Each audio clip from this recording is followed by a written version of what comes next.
Good morning, good afternoon, good evening. Welcome along to the Royal Link Up podcast. We are on episode 19, nearly at 20, very nearly at 20. I am your host, the amazing Sniper Beef. I'm joined alongside by my co-host today. Hi guys, Devastate here. Welcome back to another episode. So, unfortunately, we're not joined by a special guest this week. It's back to just me and Beefy, bringing you some of the big news in gaming. Have a chit chat, bit of a delve into one particular subject that regular listeners of this podcast will know is close to my heart, or the hatred that I have in the video games industry. But yes, welcome back. Hopefully you enjoy the show. How's your week been, Beef? Yeah, very, very busy. Was away all weekend with the family on a beaver family camp, which sounds a bit odd, but yeah, my son's beavers group, we did that. So not a lot of sleep, a lot of walking, a lot of outdoor stuff. So all good for the kids, but yes, very much back and ready to crack on with the week ahead. How was your weekend? Yeah, very good. Got a little bit of gaming done. Got the final bit of stuff done. Ready for EFC 25, which comes out on Friday. Friday. So, which will also be my return to streaming. So long day on Friday of streaming and back on that grind again for the next 4 or 5 months. So Nice. it's and really interesting with FC25 that today we're recording this on Monday the 16th. That they just dropped a lot of the patch notes. So for any of the FC25 or old FIFA players out there, completely changed the game up. There's mega changes in like Foot Champions, which is the weekend mode. So that's now down to 15 games from 20, which is good. Qualification into it is a lot harder. So you used to have to get 4 wins from 10 games. Now you have to get 3 wins from 5, Okay. which that is harder to ultimately do. It's effectively 6 wins in the old system. Yeah, it's a Um, 50% increase, isn't it? mm. um, Rivals, which is the games you play during the week. Um, those games have gone up from 7 to 15. And there's other game mode changes to squad battles and to online friendly. So, yeah, big changes coming on the horizon for that game. And it's going to be, it's when EA finally get to release their new game and everyone can be disappointed the following week and then just stop moaning about it and crack on the following week afterwards. Well, as Devastate's going to be streaming that on Friday, so that's Friday the 21st. Yeah, Friday the 21st. 20th. Make sure 20th. Sorry, my bad. The 20th. Make sure you are tuned in to where are you going to be streaming on Twitch I'll be on and Twitch, so twitch.tv/the Royal Link Up. I'll leave a link in the description of the video. Please come and check it out. I'll be live most of Friday daytime and into the evening. Long stream. Setting up the club. We're going to be doing some trading. We're going to be jumping on to see what the new gameplay's like. There's a new rush mode. We'll be checking that out. So a whole host of things being done on Friday. nice, nice. Well, let's crack on. Let's crack on with the topics of this week. And off the back of last week's podcast, where we talked about the new PS5 Pro and the lovely disc side bit that you have to purchase if you want to play your old games. The PlayStation 6 has been in the news this week, particularly around the chipset manufacturer. So it essentially came down to Intel and AMD in the long run of it, and unfortunately, it looks like Intel have lost out to AMD in this scenario. I think for a couple of reasons. From what I'm reading, is that one, Intel wanted a bit too much money on a per chip basis. Now, if you think about it, a PlayStation when it launches will sell around 100 million units in about a 5 year period. So it's not a small amount of money by any means. Obviously, the margins are going to be considerably lower than they would be in like a normal PC as opposed to a console, but it's still a big amount of money. But I think one of the big things was AMD with the PS5 had backwards compatibility, which is like super important. And I think for any console going forward, you have to have that backwards compatibility, and I think that definitely played a big part in it. But yeah, I mean, you're looking at the PS6 going to be 2027, 2028, so it's still going to be 3-4 years away yet. So there's still plenty of life left to run. I mean, it sounds like the Yeah. PS5 is being phased out, but obviously the PS5 Pro was announced the other week, and we talked about it on the podcast last week. But yeah, interesting times from a chipset perspective for sure. I'm going to be really interested to see. Ultimately, that this current generation, the PS5, runs on the AMD chipset for the CPU and also for the GPU, and it's also exactly the same over on the Xbox consoles as Xbox. well. What I'm going to be really interested to see is how their graphics chipsets come along, because I think it's the RDNA 3 architecture, and how that basically may give us some inklings as to AMD's actual graphical performance for PCs moving forward. So Yep. it'd be interesting to see what light that they take, because if they'll already have those plans in the works, essentially. Yeah, for So sure. I think that's an interesting Like thing to you keep an eye think like on. we've got like 3-4 years realistically until the Mm. PS6 comes out. What on earth the graphics capability is going to be like in 3-4 years at the speed at which graphics capability is moving forward now? Like if you look at 3-4 years ago where we were on what the 20 series, Yeah, 2017. Yeah, yeah. like 2060, 2070, 2080. I've got a 2070 on my old PC, and at the Uh, time that was pretty good. actually, the 30 series was announced in 2020, September 2020. Okay. But because of the worldwide GPU shortage, Yeah. prices were rocketing. Everyone was high. There's a silicon shortage. Um, like everyone was scalping them for. It was crypto mining was the phrase at that point. People all at home, they couldn't do demand. So realistically, they announced them, but not many people got them until 21. Yeah. So I would say, well, so okay. I think, So if we think about the just Nvidia, the 50 series is or 5000 series is coming out probably next year at some yeah, point. yeah. So is the 6000 series going to be launching? Probably. You would think by then, 27, 28. 6,000 will be out 27. Yeah, so probably Yeah. be around then. So where on earth graphics will be from a console perspective around AMD would be really interesting to see for sure. Definitely agree with that. Um, Off the back of last week's discussion, we deep dived into the price of consoles at their launch.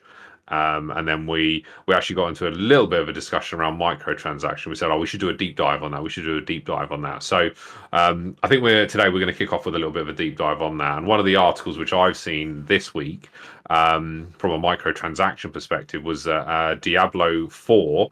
One of the guys who worked there actually talked around the revenue that Diablo 4 has generated. So since its inception, it's been who is it? Is it Activision? I think it's Activision, isn't it? Off the top of my head. No, Blizzard. Blizzard, not my bad, not Activision. Blizzard. Blizzard said it's their They're the same company. It's Activision active. Blizzard. Yes, Yeah. sorry, my bad. I'm literally on another planet today. I'm so tired. Um, it's their fastest selling game of all time, but they've done 1 billion in revenue since the game was launched, of which 150 million of it was in microtransactions.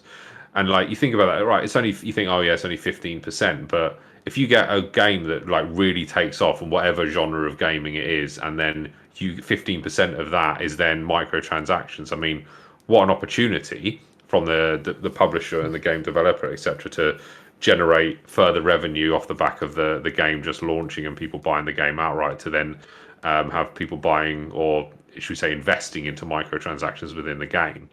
But yeah, it's just a massive, like, I want to call it a cash grab, because it is a cash grab, isn't it? Because unless it's actual stuff which is like I remember, and this is obviously before microtransactions, in Halo 2 there would be skulls which you could go around the game to find. Now I think nowadays people would there would just be the opportunity to pay for those skulls, where and just get them, whereas you had to go and complete it in legendary mode. This is the story mode that is on Halo 2, and then you'd have to go into the like, honestly, like the depths of the game to find these skulls, and they were genuinely really, really good, right? Really, really cool. But would I have paid for them back then? Not a chance, not in a million years. But then I think a lot of the microtransactions that you get nowadays are, it's loot boxes, isn't it? It's almost like it's getting into the. I think we're probably getting ahead of ourselves here, but it's almost getting into the realms of gambling, isn't it?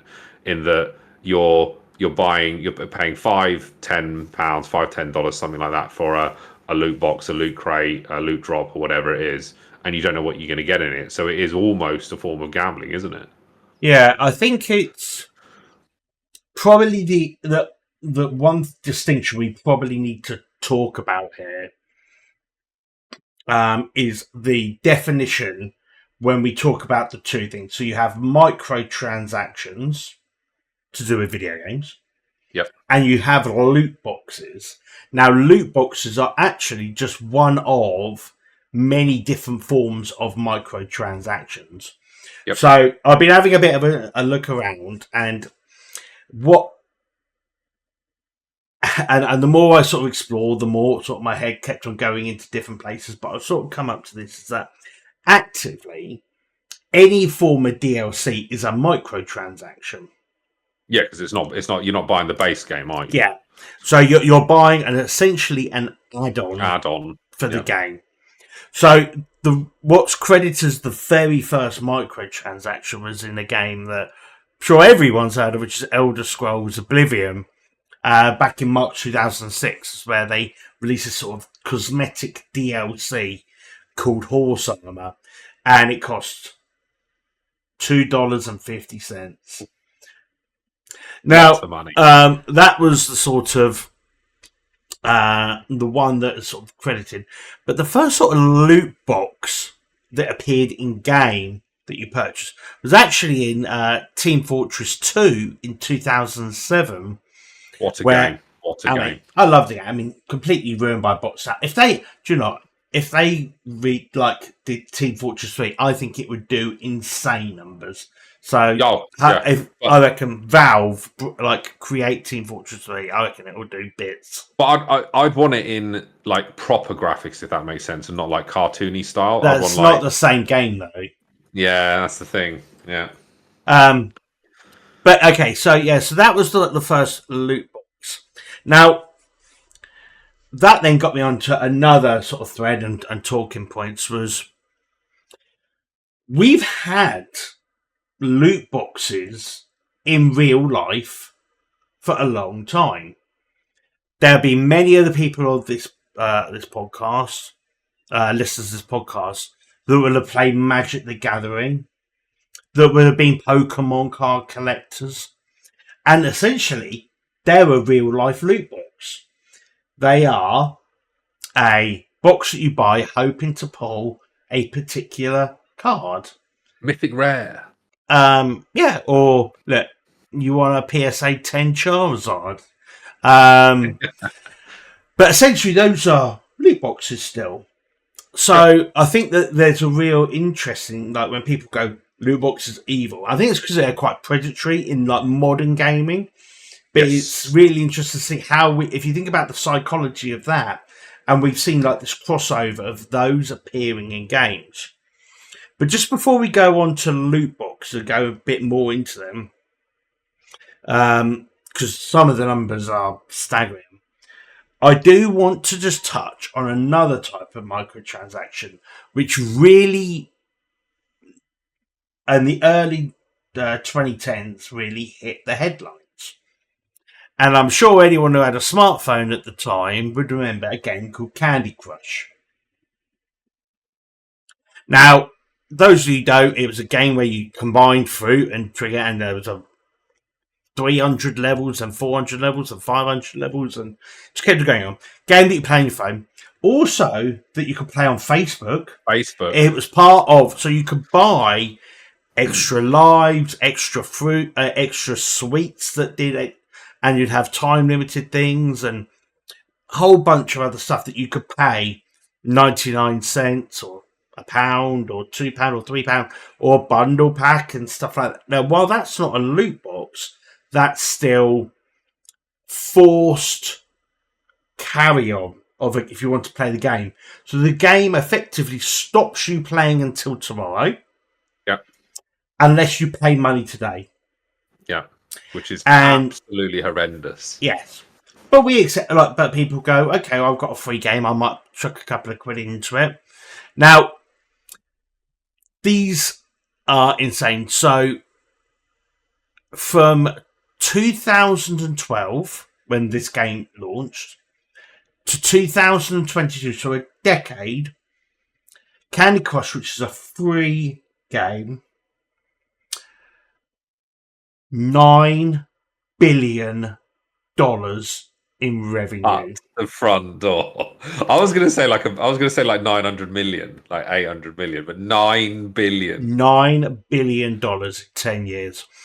They floated into an IPO. They're eventually bought by, I think, Activision Blizzard. Somewhere in the middle of that, man. Not surprised. Was it Zynga Games? King.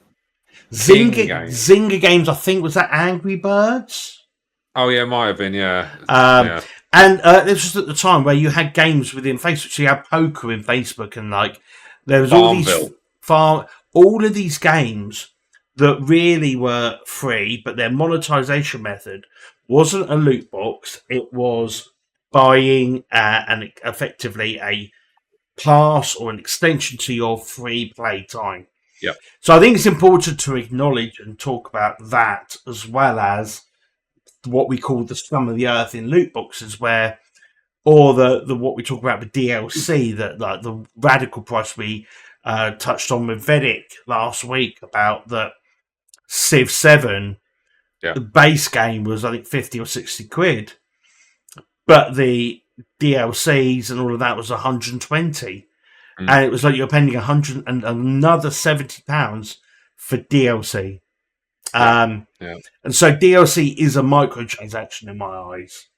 Yeah, 100%. Like it's essentially you're paying for more parts of the game that you want to play, which in theory is already in the game, but they've essentially locked it off that they can generate more revenue from, if you talk about it in simple terms, isn't it?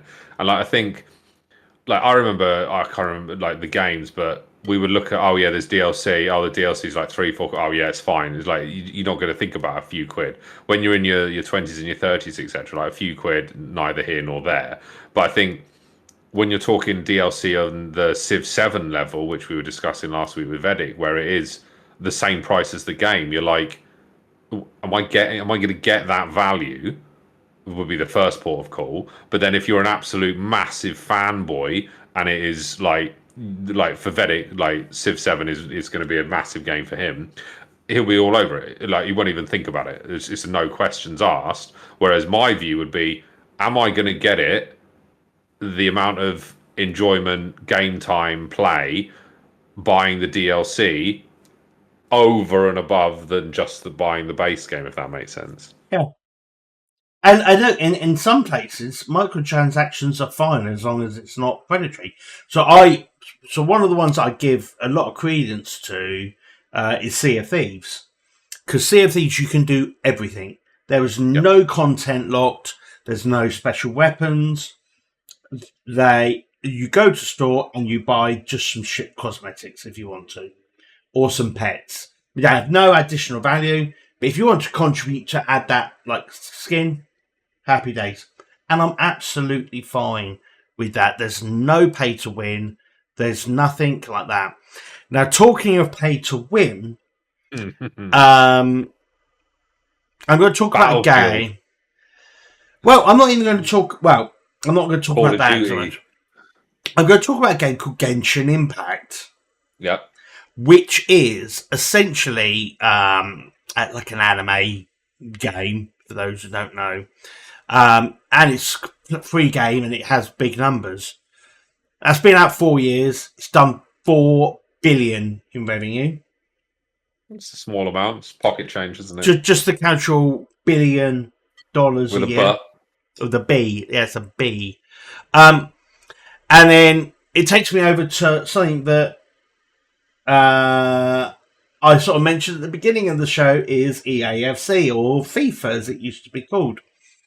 So their annual revenue for purchases within Ultimate Team, which is the game mode that I play, which is the most popular game mode worldwide. Is that the one during the week or the weekend? So that's all of that combined. So it's all of it. Okay, so if you imagine, so in FC 24-25, you have essentially 2 or 3 game modes. You can just go and log on and play against the computer, just like offline, or against a friend in like a just like an exhibition match if you want to. You can go and do a career. So you can go and do FIFA career mode. But the main one that people play is Ultimate Team. That's where you start, you build your squad, and you do all the challenges per week, which are all of those game modes that I mentioned earlier on. And you get rewarded with packs for how well you do in your opening packs. But you can just go to the store and buy packs. how much is a pack? So it all depends. So you can get the worst pack, which is very little point in purchasing, costs about 75 pence. Okay, and the base game is free if you've got EA no. Play. Yes, so you have to have EA Play Pro. Yeah, which is £10 a month. Well, no, it's not. So I pay £100 a year for it. Yeah, so not. But if you pay monthly, it's like they put the price up, sound like 17 or 18 quid a month. Okay, so £100 a year. Okay, but essentially, yes, it's or you buy the game outright. The ultimate edition of the game costs you £100. yeah, okay. Now they will have themed things going on throughout the course of the year, and you can go to the store, and the store is so big that it actually has tabs that you go to for different sections, right? Oh, and so so you got basic packs, you have packs we think you'll like, and this contains so many players. Then you have like the promotional packs. Now, some of the promotional packs go all the way up to £100. So very quickly on the packs we think you like, do you think there's almost a Tesco club card element to it in that they're seeing which packs that you open frequently or buy frequently, and then they recommend? Yeah, they do. Yeah, and yeah. Wow. Yeah. Wow. Yeah, that's exactly what it does. But this is also a real horrible sneaky tactic that they pull. So when you have EA Play, you get a discount. You get 10%. Oh, fantastic. So it says usual price this, but EA Play price you get this. So it's permanently on sale. So yeah, and look, it's now what you use. This is wild. So what you used to have to do, all of these packs are used to be tradable players. So there's a transfer market in the game, so you pack tradable players, you can sell them. But last year, more and more of the game became untradable. So the players that you got, if you couldn't sell them if they were duplicated or you wanted to get rid of them. So of these, almost, I was going to say, that's almost like remember, like forcing you into the shop. Yeah, almost like Premier League stickers, like back in the day, wasn't it? When you were like, yeah, got that, I need that. And then you just had your massive wad of cards of like, oh, those are the ones that like no one buys. but then you had like your very tiny amount of cards where it was I don't know, like George Ware Yeah. back in the day. But Obviously not Premier League, but if I was equivalent. to say to you that you've got all of these cards, I go, you can't sell them. You go, why? So it's untradeable. So, but some of these packs, I remember a 72 quid pack last year was an untradeable pack. Oh my! So you can't even if you get crap out of it, you can't even sell those players to try and create a bankroll. So it's wild. So EA annually from Football Ultimate Team make $1.6 billion. That's not what they're making. That's not what the game sells.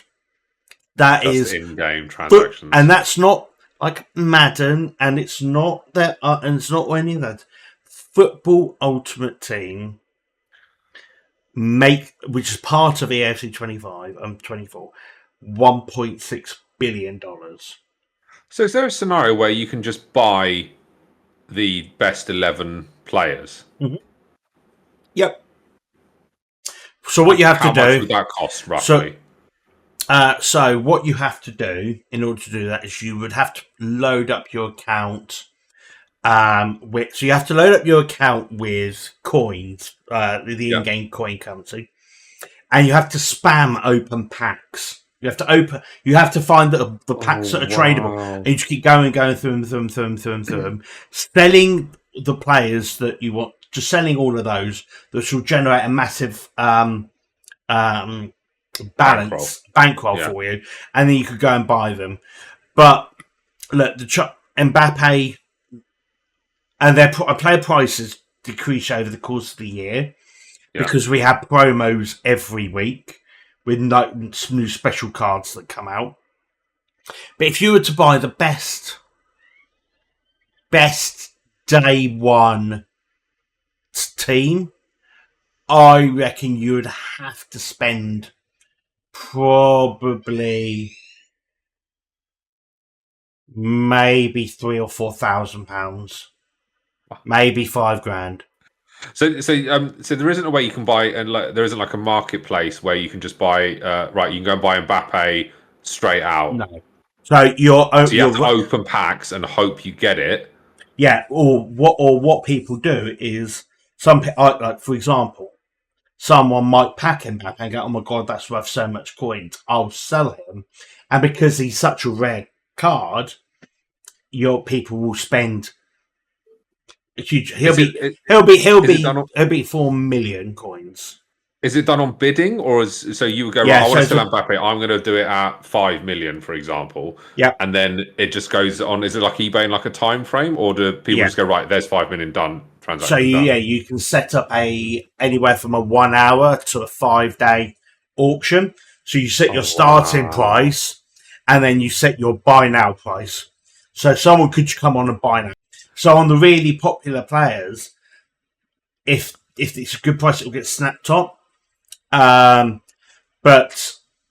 on the flip side of that, if let's say, if you think Mbappe is worth 5 million, and you go, you know what, I'm just going to put it on for 10 million, will there be people out there go, I'll just buy it?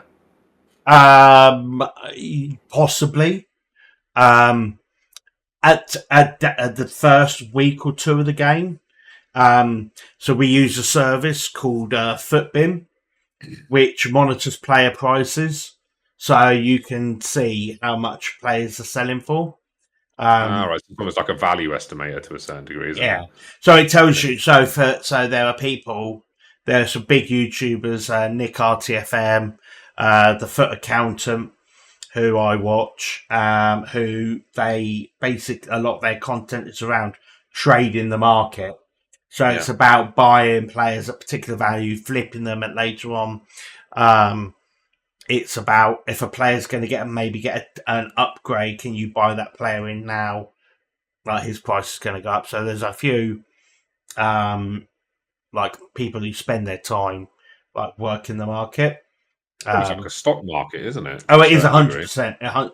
So I mean, it's absolutely wild if you go and look at the Footbin trading area. Like you just see that you've got like the player 100 index, you've got the player 250 index. Just getting back to it, I just spoke there about, like, we've got DLC, we got loot boxes, we've got sort of increased life. I don't even know really what the name of that mechanic would be, We'll but just it's call like it increased life or in game. pay to play. Call Yeah, it pay to play. We'll do pay pay to to play. play. Yeah, pay to play. Like there's all of these tactics, and to say the numbers are insane. I mean, Genshin Impact, EFC, Candy Crush are all doing $1 billion in revenue. So it's about getting people into your game. It's about then how can we monetize the shit out of them. Yeah, Um, essentially. but I think that the other thing we also need to speak about is sort of the season pass element. So there are games now that you have to pay to be part of the season reward system. So you might go on, let's take for example, when we were playing, what was the Ubisoft game we were playing at the link up? Oh, Yeah. Well, we were playing a game at the link up, it's an yeah. FPS shooter from Ubisoft, and that reward structure that you got within seasons, you only could get up to level 5. Even if you carried on playing it, you could only X-Defiant. X-Defiant was the game. You could only get, I think it was to level 5, and then that was the end of the rewards you could get. But if you were paid for it, you could go all the way up to like a level 30.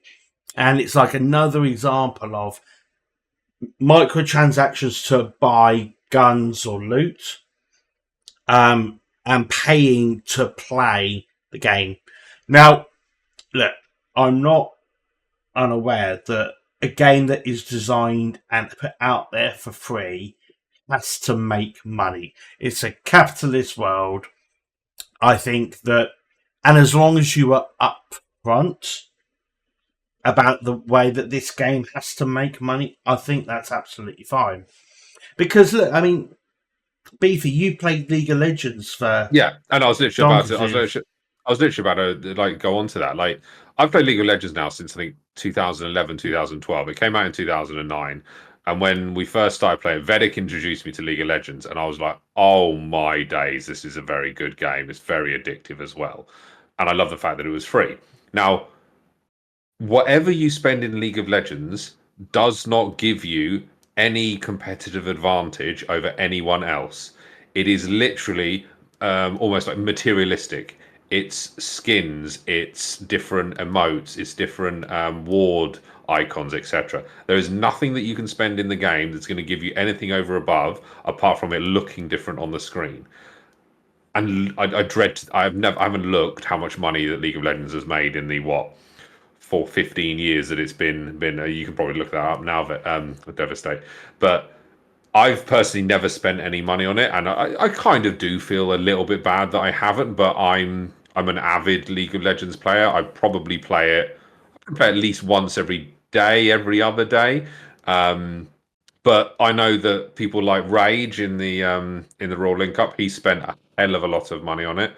Iceman has spent quite a lot of money on it as well, and it's all materialistic things. There's nothing that you can buy which is going to give you a competitive advantage over someone. The only way you're going to have a competitive advantage is being generally better at the game and playing it more, which I think is really good. And to Devastate's point around the company behind the game has to make money. I'm all for that. I'm all for that. And to your point as well, you have to be open and upfront and honest about it. But I love the fact that it's a free to play game, that you don't have to spend anything to get it. All you got to do is go onto Riot Games, download it, away you go, and you can play. And there's a level playing field in terms of a ranking system if you want to play competitively, but vice versa. But if you want to play just casually, you can do casual games. And yeah, it's genuinely a fantastic game. But yeah, I've never spent anything on it.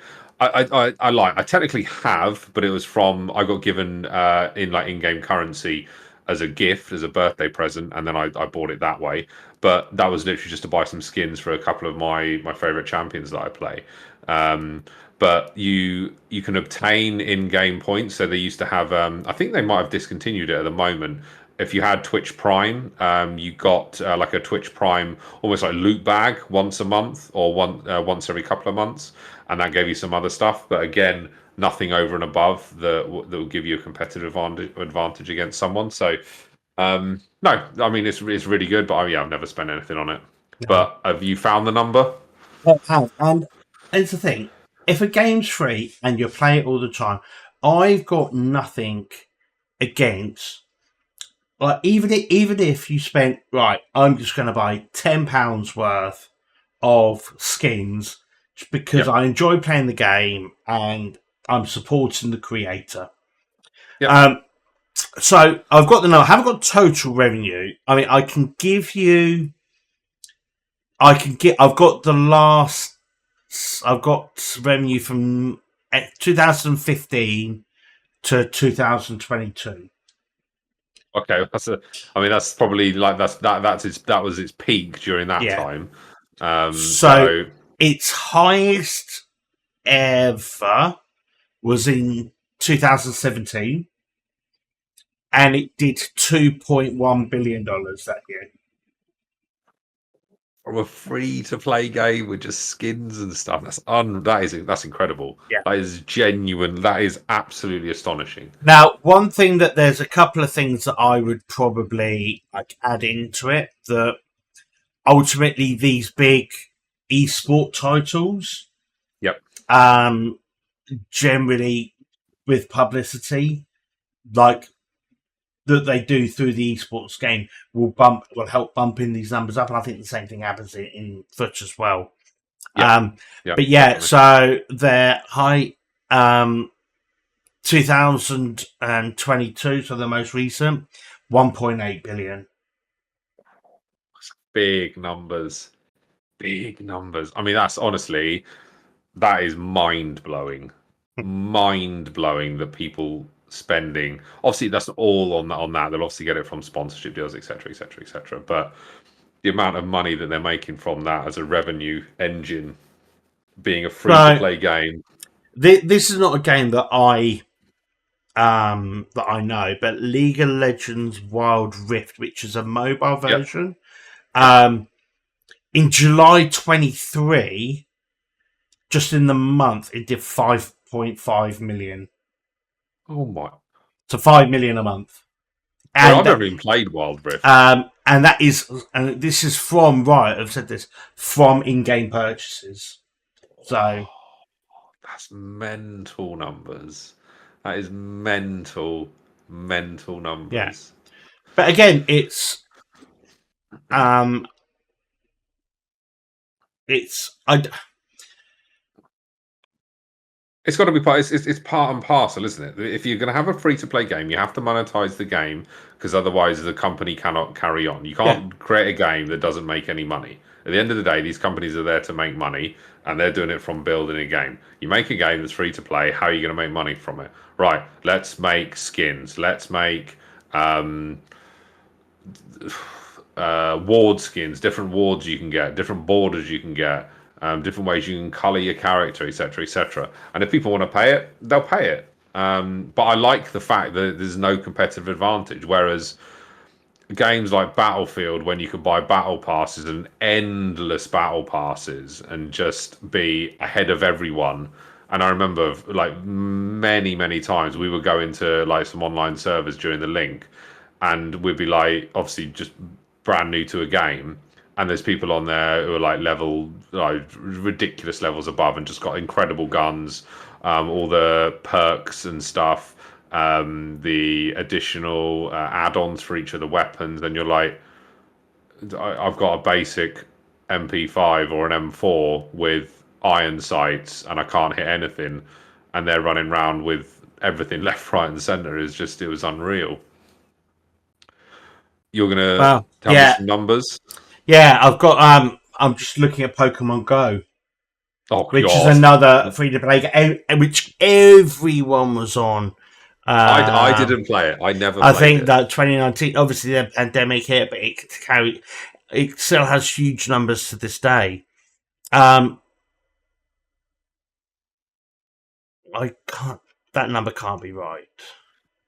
Did you play Pokemon Go? I downloaded it and then went, "This is rubbish." Um, it's Pokemon Go in 2021, so this one I think it was probably its highest, just like after lockdown. Yeah. Was 1.2 billion that year. So look, in its debut month, it earned $200 million. All right, that's all right. That's It acceptable. did 100 million in 20 days. Oh my days! So look, I think we need to like summarize, don't we? Like, and look, I think that ultimately, with those are talking about pay to play models. There's a loot box element in there as well. And look, like, ultimately, for me, I don't like loot boxes. I'm dead against loot boxes because I think it encourages gambling. yep, I think it is a lead for young people who are under the age of 18 to teach them what gambling is and is to use real world money in a game to gamble, and that they might get something good or they might not do it, and that can lead to anything on in later life, which I'm dead against. yeah. Particularly if like the parents haven't got a firm grasp of their kids spending on whatever game it is. I think that's absolutely like so dangerous. So like Yeah. my kids, there are no scenario where they can pay to buy anything in any games that they play. But yeah, I think it's very very dangerous for anyone But under 18. as soon as they have a Visa, as soon as they have a debit card, you can't stop Yeah, them. That's it. true. I mean, Um, it's their money then, isn't it? It's like, yeah. and then if they go, "Oh, I haven't got any money," I'm like, "Well, you got to start making some better choices in life, haven't you?" But if it's got to that and they've been, I just think Ingrained in it. it's ingrained that their brains are hardwired Yeah, to it's almost like, gamble oh, through gaming. you have to pay to play, don't you? And if that's your thought process, oh, you have to pay to be this level, I'm going to do it, which is just a horrible scenario. Whereas gaming, in my eyes, should be done on skill. Yes, I agree. Um, So, so and yeah, it's the so same.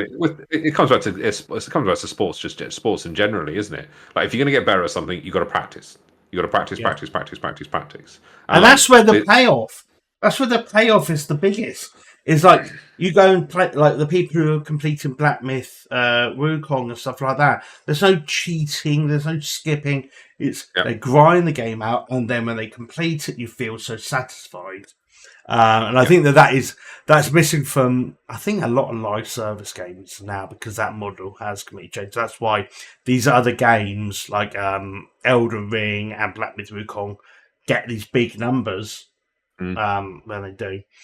But No, in it's summary, I interesting. don't have a problem with DLC Mm. if it's done correctly and it's proportionally. And also, I don't like DLC that comes out at the same time as the game. No, Just put it in the game. You've already bloody developed it. If it's yeah, cut, it's an additional add-on to the game later on down the line, 3 months, 6 months, 9 months, however long. I understand, and I do that, and I purchase it myself. If it's purchasing a level opener, if it's doing something like that, I don't mind it later on down the line. We play golf with your friends. There's paid for levels on that you can pay to unlock. I haven't, but I play it enough. I might pay to unlock them. It's only a yep, couple of pounds. Don't mind it. But they weren't locked on day one, yep. or on day two, on day three, on day four, day five. Um, and then look, ultimately, I'm a little bit indifferent with the pay to carry on methodology.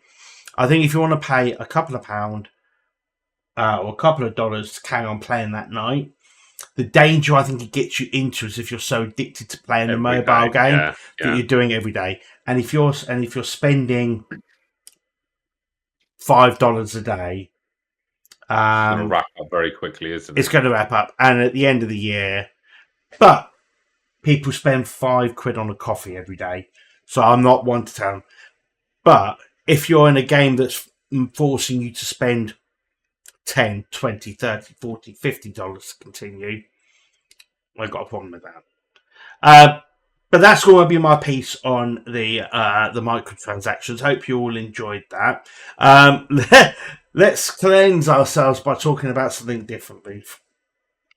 Indeed, indeed. Where was my notes? Where were we?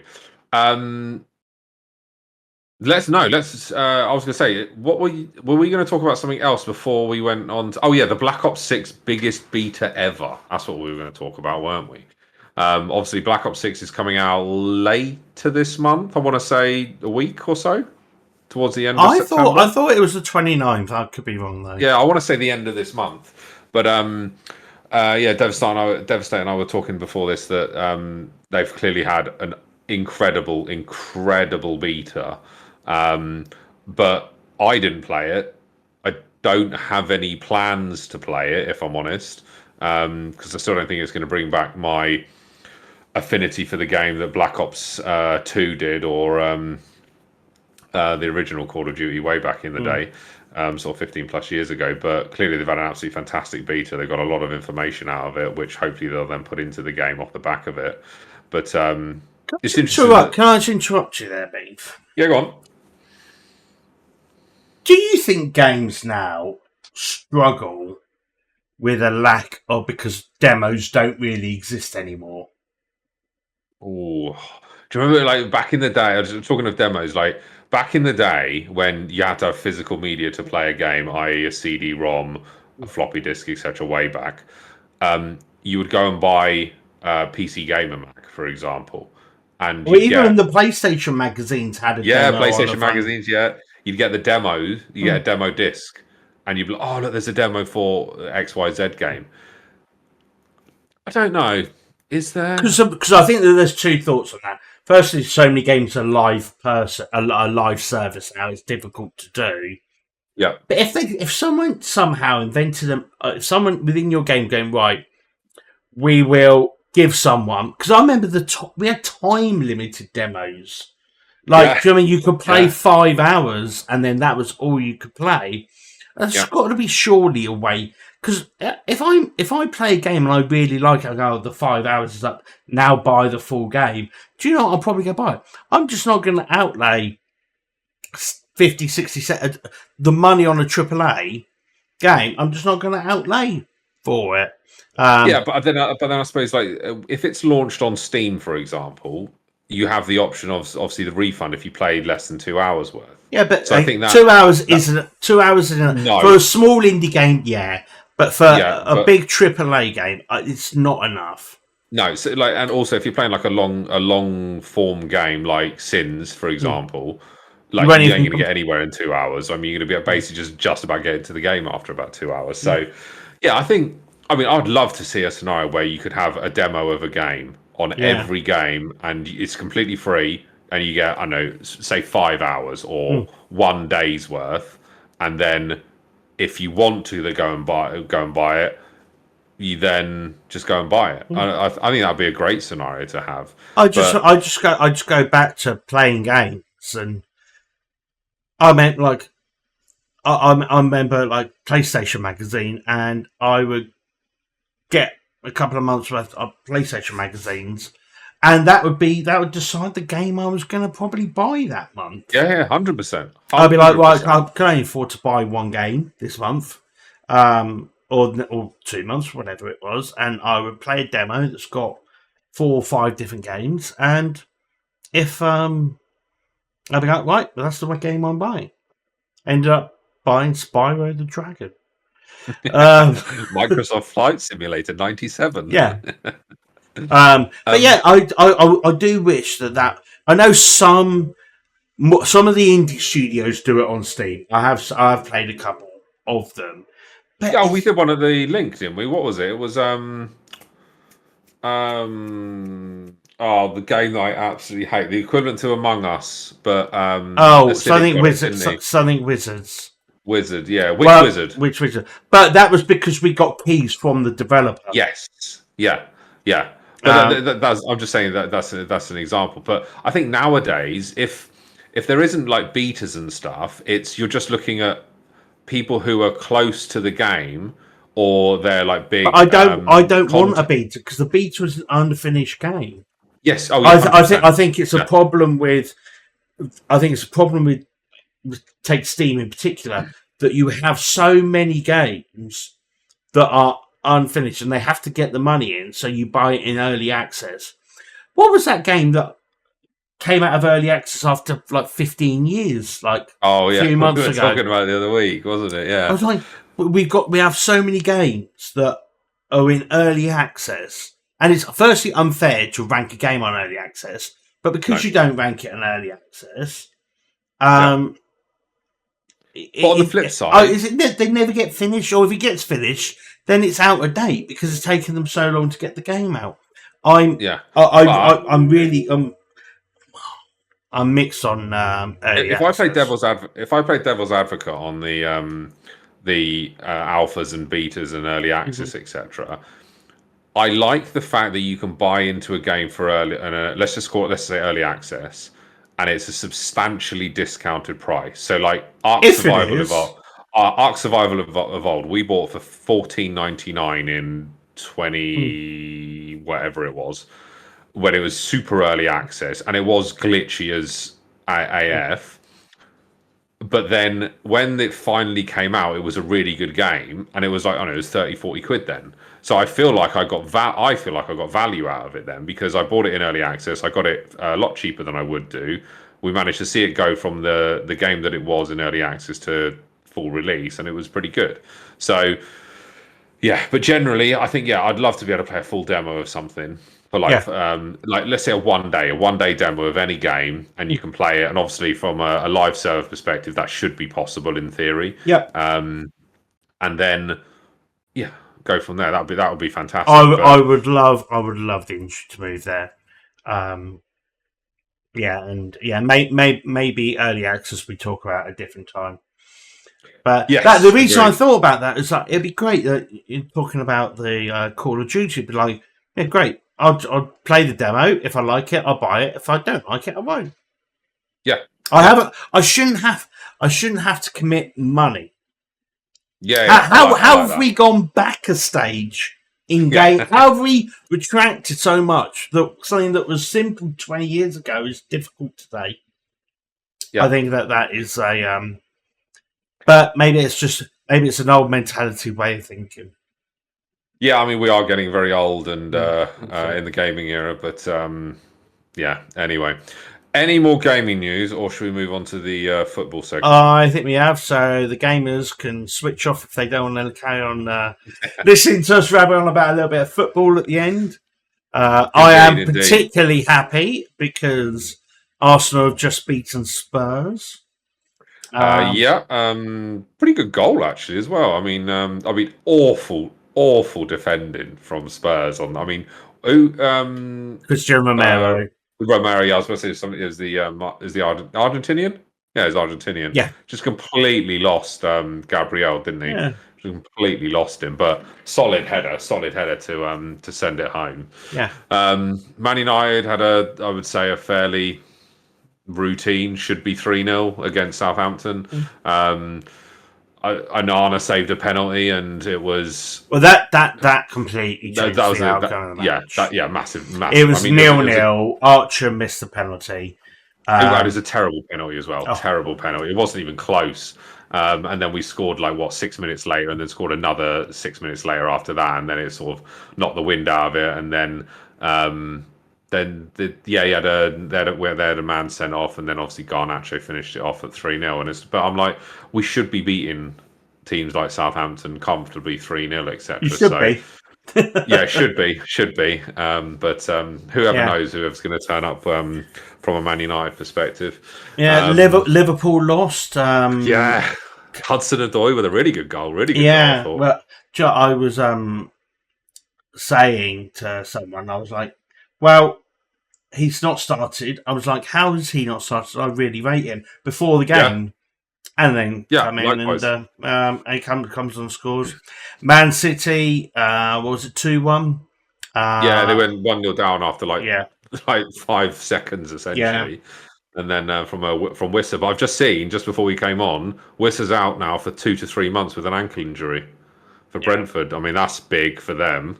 yeah. Um, so yeah, And then that's really about it from top of the table. Chelsea did okay. Yeah, scraped. They scraped it, didn't they? But fantasy football, more importantly, I didn't do my team. Completely forgot to do my team. It got to Saturday. I was obviously away, and then I realised, oh, Man United are playing at half time. Better do my team. And it was like 11:45. I was like, oh well, that's game over. But somehow, in the league that I'm in with Devastate, I got the most points by 5 points above everyone else. So very happy. Obviously, I kept Haaland as my captain. Obviously, unchanged from last week. Rashi scored, which is like unbelievable. He's How actually have turned you up. got Rashford in your team? Well, I left him in because I'm like, I see, I follow him on social media, and I'm like, he's putting in the effort. He's putting in the effort behind the scenes. And I'm like, he has to come good at some point. And obviously, I put him in my team at the start of the season because I was like, right, we've had a good pre-season. We're looking pretty decent. Obviously, we've started absolutely abysmally. And then obviously I didn't do my team at the weekend, so he just stayed in. And What he you scored. saying It was is you're lucky. yeah. I mean, he scored a mediocre goal, but I mean, I had Saka in, I had Smith Rowe in, both got 7 points each, but that was pretty much it. And then obviously Haaland with 26. So Yeah. wasn't particularly impressive, but I'll take it. I'm still. Am I ahead of you? Where Yeah, you are we? are. Am I? Yeah. Not that Oh, I much, I am. don't think. No, I'm not. No, we're equal. We're level on points, 270. So yeah, I got 18 more points than you this week. Yeah. But yeah, we're level on points at 270, so it's not too bad in the grand scheme of things. But Man Long way City's to go. It's a yeah, marathon, Man not a City's sprint. case for 115 charges started today. Mm. Expected to last about 10 weeks. We won't I hear was about watching a it podcast until on we won't hear about it until the beginning of next year, I don't think. yeah, but I mean, I was watching a podcast on someone who's in the industry around like fines and stuff, and that they were saying that you could reasonably expect if it all goes through, they could see 80 to 100 point deduction, and you're like, I, I'd want that and more. I'd want the 80 to 100 point deduction and an enormous fine. Like not like these like what I would call pitiful fines, i.e., 3, 4, 5 million. I'm talking like 50 to 100 million pound fine, and then all of that fine then doesn't go to the FA. It goes to, I don't know, like grassroots football, something like that, so that it does a world of good at the same time. But it also puts a marker down that no one should be doing this in any sport, let alone football, going forward, and that you're going to be made Yeah. you're going to be made an example of. You're going to be dropped down a league essentially, and you're going to have a massive fine. All right, the massive fine is nothing in the grand scheme of things when it comes to Man City's finances, but 50 to 100 million pound fine is very considerable in Well, my what you got eyes. to bear in mind is that if they get relegated, and they would do, if it was 100 points, they get relegated. Yeah, Because they're never getting over 100 points. no, Even if they did, um, the team at the bottom of the table is probably going to get 20, 30 points anyway. So they're yeah, never going to get. They're always going to get relegated. The actual official the cost associated to Man City is wild. yes, So massive. they will lose sponsorships. They will lose Champions League money. They will lose Premier League money. So damn sure that they're not going to get a parachute payment. Right? No. Right? So that all in itself will be somewhere in the region of 200 or 300 million that they Yeah, will lose. So I think it's reasonable to say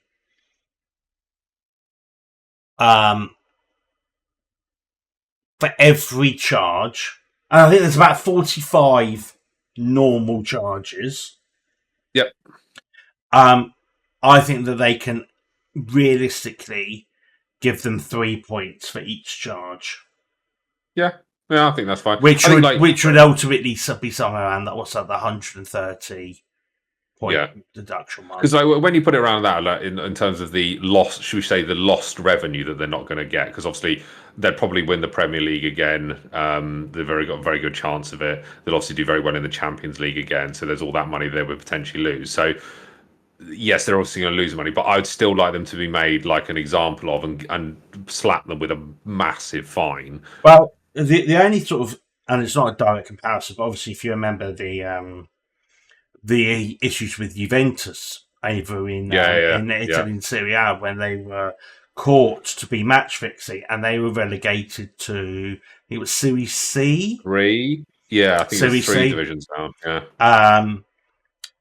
But then ultimately, the only player that I think they kept two players. I think they kept Auro, I think they kept Nedved and Buffon, who stayed with them, but everyone else left because that's ultimately what will happen. That they will, if they go to the championship. Look, they'll come back the following year, of course they will do, but they will ultimately. Who would stay there? I suppose it depends on your mindset, isn't it? Like, if your mindset is money focused, you'd probably just stay there. If your mindset is, I want to play the best football all the time, you're going to go, right, I don't want to play for a championship club because they're not going to get into the Champions League. I need to be in Champions League football. If you're the Haalands, the Fodens, the Rodris of this world, etc. I think to right personally, I think most of them would stay because they know they go back the next season. Yeah. And I also think it would be absolutely hilarious watching them play at like Rotherham on a Tuesday night. Oh, I think that'd be amazing. But I do think the one thing that I would think about is their finances. Because they won't have the money that comes from the Champions League and the Premier League. They won't have the money. How can they fund their wage bill? Yeah. So I think it would really pose a really significant question that even if they got relegated, came back up, I don't think there's enough there to cover it, even on the profit and sustainability loss over 3 years. I don't think those numbers would tally up, but I could be wrong.